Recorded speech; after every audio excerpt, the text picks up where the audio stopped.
Hey, welcome back to Fit Survive channel. Today we're looking at the Rovyvon e30, and hopefully my thumb's not going to distract you too much here. Got my my ninja mask on. So anyways, what I like about the Rovyvon e30 is the shape, the design of it. I don't like the cliche where it's just like black tubular tactile flashlights. I like when it's slightly different like this. I like the color on this. We'll get to that here in just a second. But anyways, what I like about the shape is it makes it a lot more comfortable to carry this in your pocket or in a pack, just because it doesn't take up as much space since it's not round. It doesn't have that large profile because of that.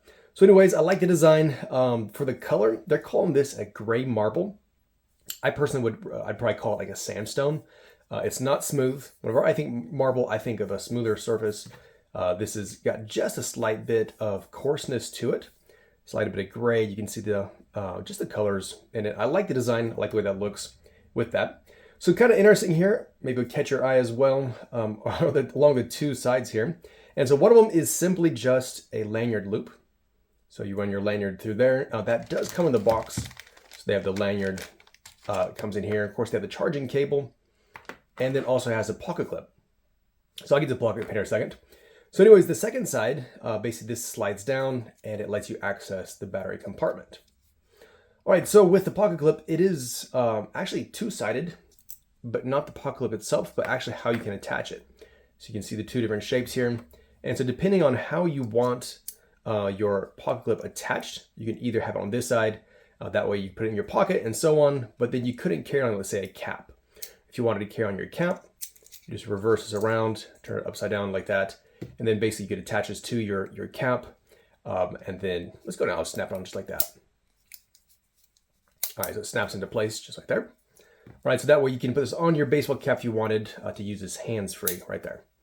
All right, so I like that they did that. It's kind of a unique design. A lot of times you see pocket clips where they have like the double bend. This actually works just as well, just simply by popping it off, turn it around the opposite direction. So I like that idea they did there. So up top, back to that battery compartment, this is a hybrid flashlight, which means that it has a built-in 900 milliamp hour lithium battery that is rechargeable with Type-C. Or also you have the battery compartment. And so really cool, you open this up and I have the model that comes with this special little battery, which is basically the same thing as two AAA batteries, except you can see right here, right there, it has a Type-C charging port.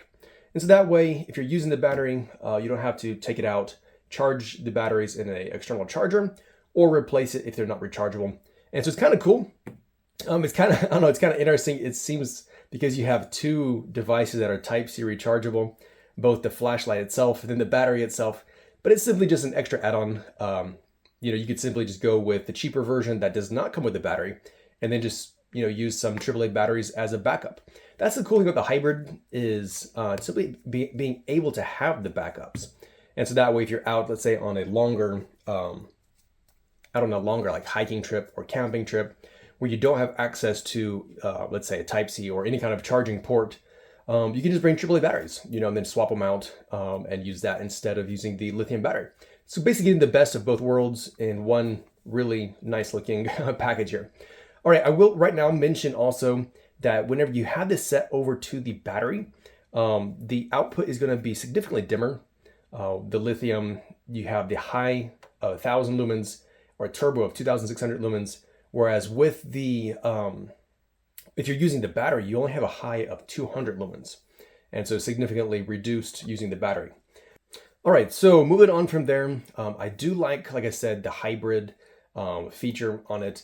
But another thing about this is it has double buttons in the back.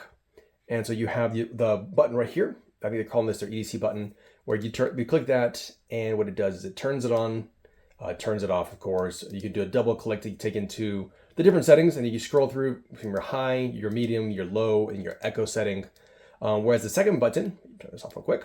The second button, you push down all the way, it takes you into a strobe, or you push down halfway to take you into the turbo.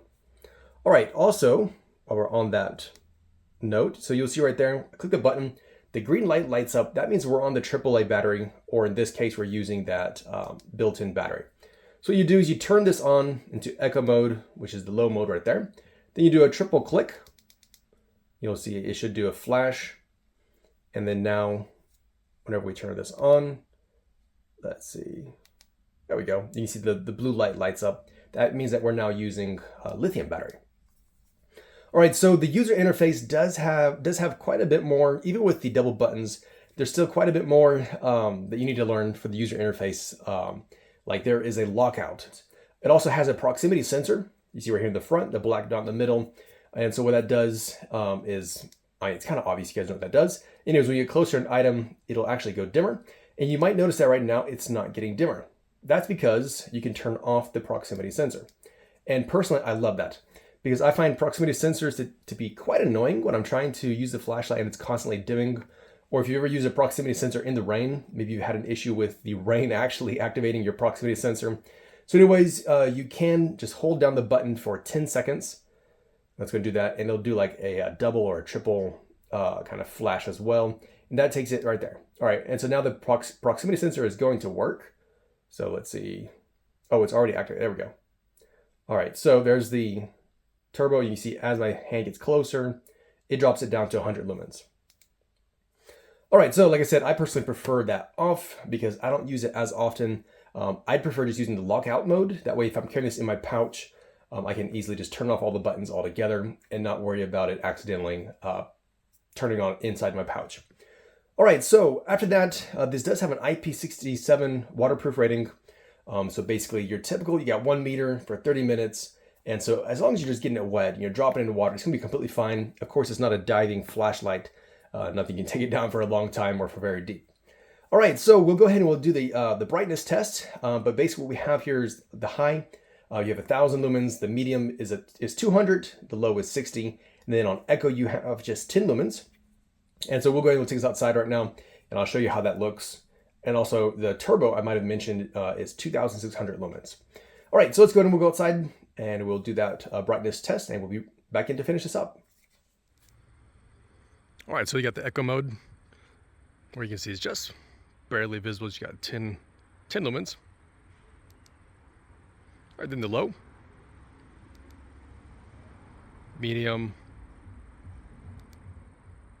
you got the high,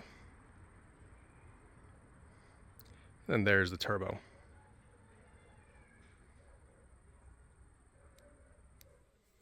All right, so the flashlight also does boast a 180 meter throw. And so once again, not bad for a flashlight. EDC flashlight, bright enough, got a good enough throw. It's going to get you basically what you want. And again, with that hybrid, having the spare battery, we can put in the double AAAs or the battery that comes from Rovyvon. I think it makes it a really great, really versatile flashlight. So this flashlight costs $90, and that is without that additional battery. But right now, right before I recorded the video, I checked, and it is on sale right now on Amazon. So it's 20% off right now. That brings it down to $72. And so if you're interested in a flashlight like this, right now is a great time to pick it up while it's on sale on Amazon. I'll have a link down in the description of the video if you're interested in checking that out. And if you want this with the additional battery, the rechargeable battery from Rovyvon, then it costs $100. And so $10 more whenever it's not on sale. So anyways, if you're getting this off sale, if it's not on sale when you're picking it up, then I think the battery for an extra $10 is not a bad option. All right, so let me know what you think about the flashlight. We think about the design here, the way they did that texture and the color. I think it's pretty cool. So anyways, let me know your thoughts down in the comments. Thanks for watching, and I'll see you in the next video.